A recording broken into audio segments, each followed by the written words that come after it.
I was working in a record store in Brisbane, and the year was 2004. Kate started there in 2005. Yes. And we bonded over music, and we talked about music all day, and we were both playing in other bands in Brisbane, and we just, I don't know, we just decided to start playing together. No, one day your old band was playing, and Damon said, "Do you want to play solo?" Oh, yeah. And I was like, "Well, why don't you play drums with me?" And so, of course, being perfectionists, we decided that we should probably have a rehearsal. At first, we were like, "Just jump up, it'll be fine. We don't even need to practice." And then I was like, "No, we should have a practice." And then we practiced, and the first time I was like, that was fun.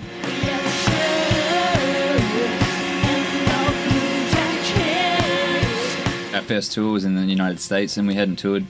We toured barely with other played bands. shows, really. Yeah, that was a big break for us. To I mean, a lot of bands never get to play outside Australia because it's so far away, and it's really hard to break out. Get over here, and it's a small country, population wise, and yeah. So we fluked it. We got invited to tour over here, and then got a record deal. Yeah, which was the biggest break. On that first tour, we met at label, and got an agent, and I guess that first tour was our biggest break because we set up a lot of things on that tour.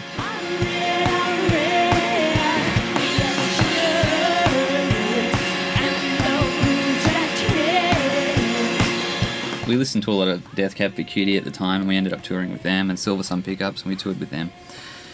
And Tegan and Sarah, and we toured with them. It's kind of been, and at that point it was very surreal when it all started to unfold and happen. We were like, we're playing Letterman, cool. And then there was no like, holy shit, it was like, we'll just go do it. We knew that it's a big deal, but we told our parents, and my mum's like, the Lettermans, what's that?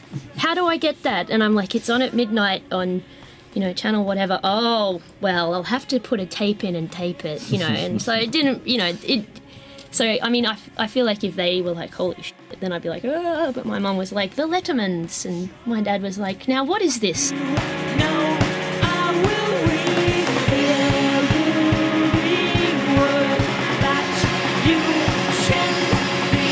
When we started recording, it was me and Damon and a producer in Australia who was a friend of ours, recording songs that we thought were demos.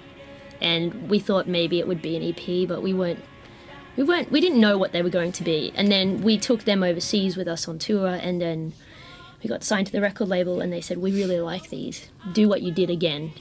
Make 5 more songs exactly the same way. Walls is a much more deliberate album. It's an album made by a band that knows they're a band, whereas Rearranged Beds was 2 people working in a record store who just got lucky.